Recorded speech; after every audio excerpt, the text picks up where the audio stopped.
Well, brand loyalty is more important than ever in a social media enabled world, but loyalty isn't enough. What brands really need to strive for is advocacy.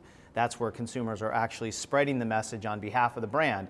Easier said than done, because consumers quite often go to the dark side where they're moving against brands, and I would argue that most brands really need to focus on the negative sides of social media before they really try to hype up the positive. But the one thing we know is clear: nurturing loyalty is more important than ever because it has a much bigger impact in a social media enabled world.